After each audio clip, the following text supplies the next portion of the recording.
বাবাই হ্যাঁ দিয়ে আজকে তো বাংলা পরীক্ষা ছিল, ভালো হয়েছে? হ্যাঁ ভালো হয়েছে? হ্যাঁ করেছো সব? হ্যাঁ করেছি নাম্বার ভালো আসবে তো? হ্যাঁ। ও দেখা যাবে, রেজাল্টটা বেরুক তারপরে বোঝা যাবে। দিয়ে বলো, কিছু বলবে? কালকে তো ইংরেজি পরীক্ষা, হ্যাঁ এরকম ইম্পর্টেন্ট কিছু বলো যেগুলো একটু কম করে দেখলে ভালো হয়। কালকে ইংরেজি পরীক্ষা, আমাদের হাতে এখন আর 24 ঘন্টাও হাতে নেই, রাত পোহালেই মোটামুটি তোমার ইংরেজি পরীক্ষাই। তো ইংরেজি পরীক্ষায় যে সারা বছর আমি যা যা পড়িয়েছি, যা যা করিয়েছি, আজকে সেগুলো ভালো করে দেখতে থাকো, আশা করি সেগুলোর মধ্যে আসবে। তার মধ্যে যেমন তুমি যেটা আমাকে প্রশ্ন করছো যে ইম্পর্ট্যান্ট একদম, তো তার মানে কি বলছো, এক প্রকার লাস্ট মিনিট যেটা, তো এই লাস্ট মিনিটে আমি একটা করে কিন্তু লাস্ট বলবো, প্রতিটা প্রোজ থেকে পোয়েম থেকে লাস্ট, অর্থাৎ একটা। যেমন এতদিন টিউশনের অভিজ্ঞতায় আমারও তো একটা মোটামুটি অভিজ্ঞতা হয়েছে, আমি আশা করি আমি যা বলছি এগুলোই লাগার কথা। যেমন ক্যাটটা পড়বে ভালো করে, দ্য ক্যাট, হ্যাঁ, প্রোজ থেকে দ্য ক্যাটটা খুব ভালো করে পড়বে, আর পোয়েম থেকে তোমার হচ্ছে দ্য স্নেল, একটা কিন্তু দ্য ক্যাট পড়বে প্রোজ থেকে, দ্য স্নেলটা পড়বে পোয়েম থেকে। আমি আশা করি এই দুটোই, ক্যাটও লাগবে স্নেলও লাগবে, আমি আশা করি এটা। তারপরে তো আর সারা বছর সেকেন্ড একটা প্রায়োরিটি দিয়েছিলাম না কিনা, যে এটা না লাগলে এগুলো লাগবে, সেগুলো ভালো করে দেখতে থাকবে। তারপর হচ্ছে তোমার আমাদের এলাকায় ছেলেমেয়েদের প্রবলেম কোনটা, রাইটিং হচ্ছে 30 মার্কের। আমাদের ছেলেমেয়েরা তেমন রাইটিং নিজস্ব যে লেখার একটা ক্ষমতা, ক্যাপাসিটি, সেটা কিন্তু তাদের নেই।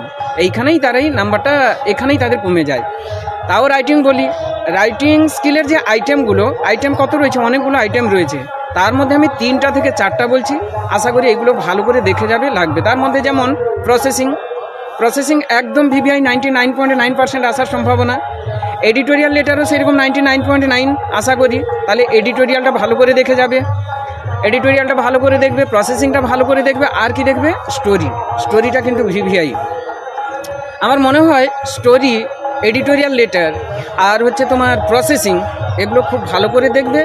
আর একটা হচ্ছে বলবো প্যারাগ্রাফ যা যা লিখে দিয়েছি, মোবাইল থেকে, গ্লোবাল ওয়ার্মিং থেকে, অনলাইন গেমস থেকে, সচরাচর যেগুলো ঘটে চলেছে ঘটনাগুলো, প্যারাগ্রাফ লাগানো কিন্তু মাধ্যমিকে বিশেষত মুশকিল। যারা বলে যে আমি লাগিয়ে দিব, জানি না, হয়তো লাগতেও পারে, তবে এতটা সোজা নয় আর কি। আশা করি এইগুলোই তো আসবে, এবং এইগুলোর মধ্যে তো লাগার সম্ভাবনা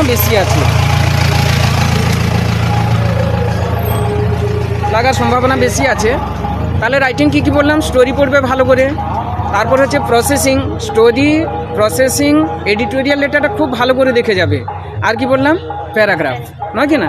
স্টোরির মধ্যে এই যে হচ্ছে কি বলি, an English soldier and a cage full of birds, মনে আছে? An English soldier and a cage full of birds, এটা খুব ভিভিআই, ভালো করে দেখে যাবে। তারপর হচ্ছে তোমার প্রসেসিংয়ে আমি একবার একটা পোস্টাল সিস্টেম লিখে দিয়েছিলাম না, পোস্টাল সিস্টেমটা খুব ভালো করে দেখবে। দেখো কোনটা আসবে বলা যাবে না, এত প্রশ্ন, তার মধ্যে আমি একটাই বলছি, তা কি হতে পারে, তার মধ্যে এগুলো দেখবে মোটামুটি। তাহলে প্রসেসিংয়ে কি বললাম, পোস্টাল সিস্টেম, এডিটোরিয়াল লেটারও সেরকম, প্যারাগ্রাফও যা বললাম সেইভাবে দেখতে থাকবে। আমার তো মনে হয় এইগুলোই আসার সম্ভাবনা বেশি। এবার হচ্ছে গ্রামার কিন্তু টোটাল কত মার্কের, আমরা বলি 20 মার্ক, কিন্তু 20 মার্ক না, 12 মার্কের গ্রামার, 8 মার্ক হচ্ছে আনসিন থেকে ভোকাবুলারিটা দেয়।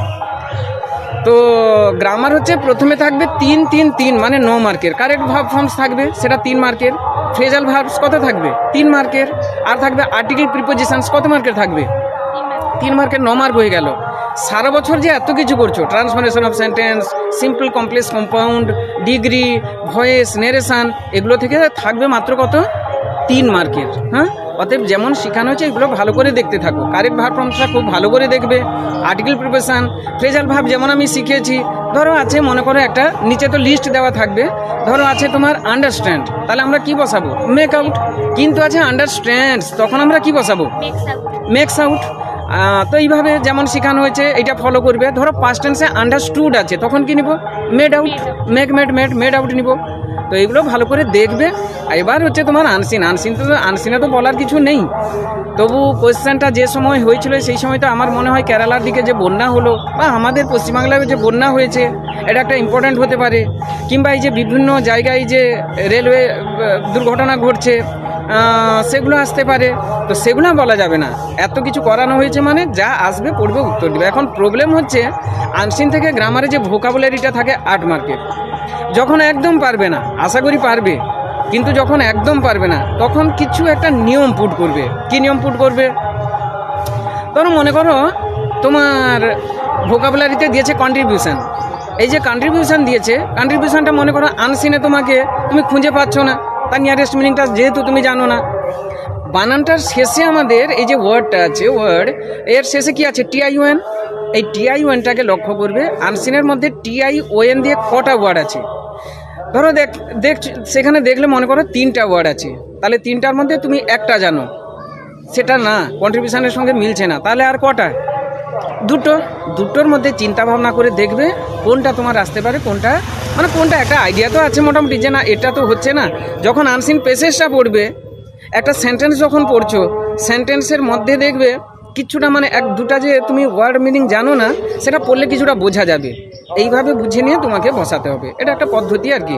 তাহলে কি বললাম সংক্ষেপে? সিনটা পড়বে প্রোজ থেকে দ্য ক্যাট, আর পোয়েম থেকে দ্য স্নেল। এই গেল, আনসিনে বলার কিছু নেই।